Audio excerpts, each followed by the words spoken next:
Hi, hello and welcome back to my channel Sri World. இன்னைக்கு பார்க்க போற அந்த வீடியோ ஸ்ரீ ராம நவமியோடைய vlog, குக்கிங் vlog. ஸோ இன்றைக்கி நான் உங்களுக்கு என்னெல்லாம் நாங்கள் சமைச்சோம் அப்படின்னு சொல்லிட்டு அந்த ரெசிபி உங்களுக்கு நான் போட்டிருக்கேன். அண்ட் ப்ளீஸ் என்னோடய சேனலை சப்ஸ்கிரைப் பண்ணி வச்சுக்கோங்க, லைக் பண்ணுங்கள், ஷேர் பண்ணுங்கள் அண்ட் மறக்காமல் கமெண்ட் பண்ணுங்கள். ஃபஸ்ட்டு நம்ம காலையில் உளுத்தம்பருப்பு, அப்புறம் பைத்தம்பருப்பு, அப்புறம் பச்சரிசி எல்லாத்தையும் ஃபஸ்ட்டு நம்ம ஊற வச்சு ரெடியாக வச்சுக்கலாம். அப்புறம் நம்ம வந்து பேபி பொட்டேட்டோவை குக்கரில் ஒரு விசில் வச்சு ரெடியாக வச்சுக்கலாம். அடுத்து பச்சரிசியை நான் வேகமாக வடித்து இந்த மாதிரி துணியில் ஆற வச்சுட்டேன். அடுத்து வந்து கோசம்பரி எப்படி பண்ணுறதுன்னு நம்ம பார்க்கலாம். கோசம்பரிக்கு வந்து நீங்கள் வேக வைக்க வேண்டியதில்லை. பைத்தம்பருப்பை சும்மா ஊற வச்சுட்டு அதை நல்லா நம்ம ஸ்ட்ரெயின் பண்ணி எடுத்துட்டு அது கூட கொஞ்சோண்டு குக்கும்பர் போட்டு ஆட் பண்ணி கொஞ்சமாக உப்பு போட்டு கலந்துட்டிங்கன்னா கோசம்பரி ரெடி. அடுத்து நம்ம பேபி பொட்டேட்டோ எப்படி பண்ணுறதுன்னு பார்த்துடலாம். எண்ணெய் ஊற்றிட்டு அதில் நீங்கள் கொஞ்சம் கடுகு போட்டுக்கோங்க. அது வெடித்ததுமே கொஞ்சம் கறிவேப்பிலை இலையை போட்டு நல்லா வதக்கிட்டு அதோட நம்ம வேக வச்சுருக்க உருளைக்கிழங்கையும் நல்லா சேர்த்துக்கிறோம். இதை வந்து நல்லா கிளறி விட்டுட்டு நம்ம இதோட சேர்க்க வேண்டிய பொருட்கள் எல்லாம் சேர்க்கலாம். கொஞ்சம் வேக விடணும், அப்போ தான் உங்களுக்கு நல்லா கிறிஸ்பியாக வரும். இதுக்கு தேவையான அளவு உப்பு நான் இப்போ சேர்த்துக்க போகிறேன். உப்பு வந்து உங்கள் சாய்ஸ்க்கு ஏற்ற மாதிரி நீங்கள் சேர்த்துக்கோங்க. நான் ரொம்ப கம்மியாக தான் சேர்த்துருக்கேன். அப்புறம் வந்து அதையும் சேர்த்து நல்லா வதக்கிக்கோங்க.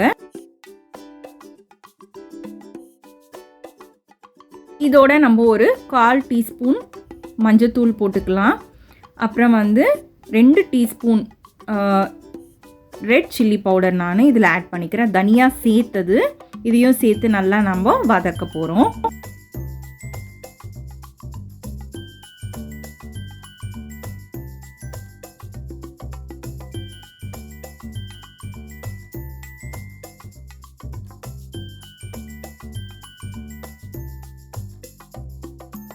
நல்லா ஒரு 5 நிமிஷம் வதக்குனதுக்கு அப்புறமா நம்ம இப்போ அதை மூடி போட்டு மூடி வச்சிடலாம். ஒரு 5 நிமிஷம் கழிச்சு பொட்டேட்டோ ஃப்ரை நம்மளுக்கு ரெடி ஆகிடும். இப்போ நம்ம தேங்காய் சாதத்துக்கு மிக்ஸ் எப்படி ரெடி பண்ணுறதுன்னு பார்க்கலாம்.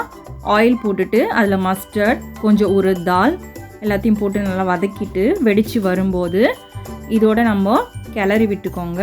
நம்ம இது கூட நம்ம வந்து பச்சை மிளகாய் நான் வந்து கீறி வச்சுருக்கேன், 2 ஸ்லிட் பண்ணி வச்சுருக்கேன். அதை நான் போட்டு ஆட் பண்ணிவிட்டு அதோட கறிவேப்பிலை இலையும் அப்புறம் கோகோனட் 1 கப்பு போட்டுட்டு உப்பு தேவையான அளவு நம்ம போட்டு வதக்கணும்.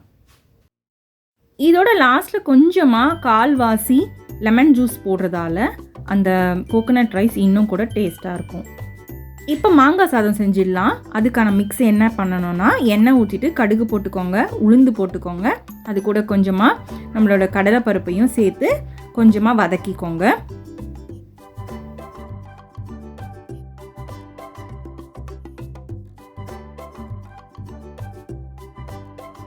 இது நல்லா வதங்கின பின்னாடி நம்ம இது கூட என்னெல்லாம் சேர்க்கணும்னு பார்த்தீங்கன்னா முதல்ல கறிவேப்பிலையை சேர்த்துக்கணும். அப்புறம் அது வெடித்ததுமே பச்சை மிளகா நம்ம கட் பண்ணி வச்சுருக்கோம் இல்லைங்களா, 2 பச்சை மிளகா, அதையும் நம்ம சேர்த்து நல்லா வதக்கிக்கலாம். அதோட கொஞ்சம் பெருங்காயத்தூளையும் நம்ம சேர்த்து வதக்கணும். இப்போ நம்ம மாங்காய் 1 கப்பு சேர்த்துக்கலாம்.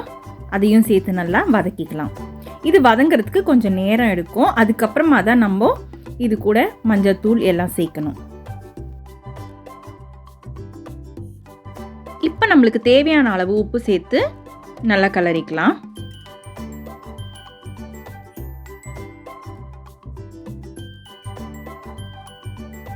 இப்போ இதோட கொஞ்சமாக நம்ம மஞ்சத்தூள் சேர்த்துக்கலாம். மஞ்சத்தூள் எதுக்காக சேர்க்குறோன்னா நம்மளுடைய சாதம் மஞ்சள் கலரில் வர்றதுக்காக நம்ம சேர்த்துக்கலாம். அப்போது நல்லாயிருக்கும் பார்க்குறதுக்கு. இது ஒரு 10 நிமிஷம் வெந்த பின்னாடி நம்மளுடைய மிக்ஸ் ரெடி ஆயிடுச்சு. இப்போ நம்ம உளுத்தம்பருப்பு ரொம்ப தண்ணி ஊற்றாமல் நல்லா அரைச்சி வச்சுருக்கோம். இப்போ இது கூட நம்ம என்னெல்லாம் சேர்க்கணுன்னா கொஞ்சம் கறிவேப்பிலை 1 கை அளவு நம்ம சேர்த்துக்கலாம். அப்புறம் கொஞ்சம் தேங்காவை நான் நல்லா கட் பண்ணி வச்சுருக்கேன், ஒரு 2 ஸ்பூன் அளவு நம்ம சேர்த்துக்கலாம். அதே மாதிரி மிளகையும் நான் 2 ஸ்பூன் நல்லா ஒன்றும் பாதியமாக இடித்து வச்சுருக்கேன், அதையும் நான் இதில் சேர்த்துட்டேன். இப்போ இதோடு நம்ம சேர்த்து உப்பையும் ஆட் பண்ணி நல்லா கலந்து விடணும். இதில் நம்ம உப்பு சேர்த்துருக்கறனால நல்லா கலக்கணும். அப்போ தான் வந்து உங்களுக்கு போண்டாவில் எல்லா இடத்துலையும் கரெக்டான உப்பு இருக்கும். இப்போ சேமியா பாயாசம் எப்படி பண்ணலான்றது பார்த்துடலாம். இப்போது ஒரு பேனில் 2 டீஸ்பூன் அளவு நம்ம தேவையான அளவு நெய் விட்டுக்கோங்க. நெய் கூட சேர்த்து அது நல்லா மெல்ட் ஆன பின்னாடி நம்ம அது கூட எடுத்து வச்சுருக்க சேமியா 1/2 கப்பு போட்டால் போதும். ஏன்னா நாங்கள் வந்து ஒரு 4 பேருக்கு கரெக்டான அளவு நான் வச்சுருக்கேன். ஸோ அதுக்கு 1/2 கப்பு கரெக்டாக இருக்கும். இப்போ இதை நல்லா கொஞ்சம் நேரம் வதங்க விடுங்க. இந்த மாதிரி பொன்னிறமாக வதங்கின பின்னாடி நம்ம இதில் பால் ஆட் பண்ண போகிறோம். அதாவது காய்ச்சி வச்ச பாலை நம்ம ஆட் பண்ண போகிறோம். நான் வந்து ஒரு 3 கப்பு ஊற்றுறேன்.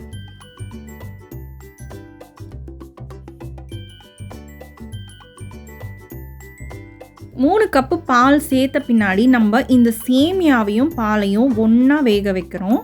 ரெண்டுமே சேர்த்து நல்லா பாயில் ஆகும்போது நம்மளுக்கு நல்லா இருக்கும். அதோடு சேர்த்து 1 கப் சுகரையும் நம்ம ஆட் பண்ணிக்கலாம். முக்கியமான விஷயம் என்னென்னா, இந்த சேமியா வந்து பாலில் இன்னும் நல்லா வேகும். தண்ணியில் வேக வைக்கிறத விட பாலில் வேக வச்சு சர்க்கரை போடும்போது இன்னும் சுவையாக இருக்கும். அதனால தான் நான் இந்த மெத்தடை ட்ரை பண்ணுறேன்.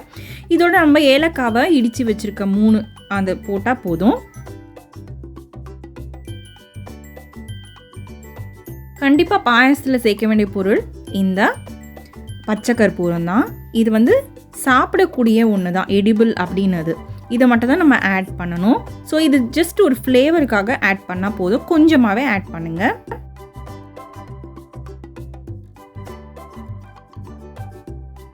மறுபடியும் இந்த மாதிரி நல்லா கலந்து விட்டுட்டு நம்ம கொஞ்சம் நேரம் விட்டோம்னா அது நல்லா வெந்து வரும்போது இந்த மாதிரி கோகோனட் மில்க்கு எங்களுக்கு இங்கே ரெடிமேடாக கிடைக்குது. ஸோ நான் அதையும் ஆட் பண்ணிக்கிறேன். வேணுன்றவங்க ஆட் பண்ணிக்கலாம், வேணான்றவங்க ஜஸ்ட் விட்டுடலாம். இது நல்லா கொதித்து வரும்போது ஒரு மூடி போட்டு சிம்மில் வச்சுடுங்க. இதோட ஒரு 10 நிமிஷம் நம்ம தொடர்ந்து வேக வச்சு சிம்லேயே வச்சோன்னா பாயாசம் தயாராகிடும். அண்ட் இது கூட நம்ம கண்டிப்பாக முந்திரி பருப்பையும் சேர்த்து சர்வ் பண்ணால் ரொம்ப டெலிஷியஸாக ரெடி ஆகிடும். ராம நவமினாலே இந்த பானகம் தான் ரொம்ப ஸ்பெஷல். ஏன்னா இது வெயில் காலம்ன்றதுனால பானகம் கண்டிப்பாக நம்ம கடவுளுக்கு வைக்கிறது ரொம்ப ரொம்ப நல்லது. நம்மளும் சாப்பிட்றது ரொம்ப நல்லது. அதனால் நான் இப்போ வந்து 2 கப் தண்ணி எடுத்திருக்கேன். அதுக்கு நம்ம 6 கப்பு நான் வந்து பவுடர் ஜாகரி இங்கே எனக்கு கிடைக்குது. அப்படி இல்லைன்னா கூட நீங்கள் வெல்லம் எடுத்து அளந்து போட்டுக்கலாம். நான் வந்து 6 ஸ்பூன் அளவு எடுத்திருக்கேன். இல்லைனா கூட நீங்கள் நாட்டு சர்க்கரை அந்த மாதிரி கூட சேர்த்துக்கலாம். ஸோ இப்போ நான் இதை நல்லா கலந்து விட்ட பின்னாடி ஒரு 6 காடமம் வந்து நல்லா இடித்து வச்சுருக்கேன் நான். அதையும் ஆட் பண்ணிக்கோங்க. இப்போ இந்த காடமும் ஆட் பண்ணி நல்லா கலந்து விட்ட பின்னாடி நம்மளுக்கு பானகம் ரெடி.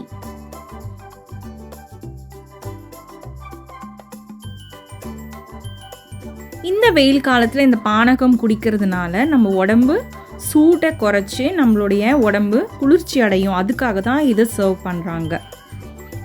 இப்போ தேங்காய் சாதத்துக்கான கலவையை நம்ம ரெடி பண்ணிடலாம். ஆல்ரெடி வச்சுருக்க மிக்ஸில் 2 கப்பு ரைஸை நம்ம கலந்து நல்லா கையால் கிளறி விட்டு உப்பு அப்போ தான் கரெக்டாக அது கலந்து கரெக்டாக இருக்கும். இப்போது மாங்காய் சாதத்துக்கான கலவையை நம்ம ரெடி பண்ணிடலாம். ஆல்ரெடி நான் அந்த பேன்லேயே வச்சுருந்ததுனால 3 கப் ரைஸ் அதில் அளந்து போட்டுட்டு கலந்துட்டேன் கரெக்டாக. அதோட கொத்தமல்லி இலையும் போட்டு ரெடி பண்ணிட்டேன். இப்போ உளுந்து போண்டா எப்படி பண்ணுறதுன்னு பார்க்கலாம். நான் எண்ணெய் ஊற்றி ரெடியாக ஆல்ரெடி கொதிக்க வச்சுட்டேன். ஸோ இப்போ நான் அதை வந்து கரெக்டாக மீடியம் ஃப்ளேமில் இருந்ததால் கடாயும் கொஞ்சம் திக்காக இருந்ததுன்னா பெட்டராக இருக்கும். போய் ஒட்டிக்காமல் நம்மளுக்கு இந்த மாதிரி தனித்தனியாக வரும். இது அட்லீஸ்ட் ஒரு 10 மினிட்ஸ் ஆகும். நம்ம பக்கத்துலேருந்து கரெக்டாக அதை வேக வைக்கணும். சிம் மோட்லேயே கண்டிப்பாக வேக வைங்க. அப்போ தான் உங்களுக்கு போண்டா கரெக்டாக கிறிஸ்பியாக ஒரே கலராக நல்லா வரும். இல்லைனா தீஞ்சி போகிறதுக்கு சான்சஸ் இருக்குது. ஸோ நான் அதனால் வந்து சிம்லேயே வச்சு ஒரு 10 மினிட்ஸ் வேக வச்சேன், அவ்வளோதான்.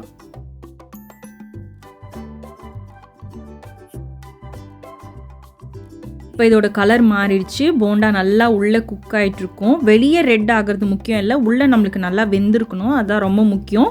10 மினிட்ஸ் கழித்து நம்ம போண்டா ரெடி ஆகிடுச்சு. இப்போ நம்ம அதை எண்ணெயிலேருந்து எடுத்து நம்ம ஒரு பேனில் போட்டுக்கலாம். மோஸ்ட்லி வந்து நீங்கள் ஆயில் grill பேன் இந்த மாதிரி இருந்ததுன்னா அதில் போட்டுக்கோங்க. எண்ணெயை வடித்து எடுத்துரும் ஆட்டோமேட்டிக்காகவே. டிஷ்யூ இருந்ததுனால நம்ம டிஷ்யூ யூஸ் பண்ணிக்கலாம். நான் மோஸ்ட்லி வந்து டிஷ்யூ யூஸ் பண்ண மாட்டேன். சம்டைம்ஸ் வேஸ்டேஜ் ஆகுறதுனால நான் அது யூஸ் பண்ண மாட்டேன். இப்போ நம்மளோட போண்டா சுட சுட ரெடி ஆயிடுச்சு. நம்மளுடைய சூப்பர் டூப்பர் லஞ்ச் ரெடி, பிரசாதம் ரெடி. நாங்களும் சாமி கும்பிட்டு பூஜையை முடிச்சாச்சு. அண்ட் இன்றைக்கி இந்த வீடியோ உங்களுக்கு நான் போட்டதுக்கான காரணம், ரெசிப்பியும் இனிமேல் உங்களுக்கு நான் அப்டேட் பண்ண போகிறேன். அண்ட் என்னோடய ஃபர்ஸ்ட் ரெசிபி இன்றைக்கி ஸ்டார்ட் பண்ணதில் எனக்கு ரொம்ப ஹாப்பி. அடுத்து நான் உங்களை ஒரு vlogல சந்திக்கிறேன். கண்டிப்பாக அது ரொம்ப இன்ட்ரெஸ்டிங்காக இருக்கும் இதே மாதிரி. So thank you so much for வாட்சிங். Take care. Bye. See you.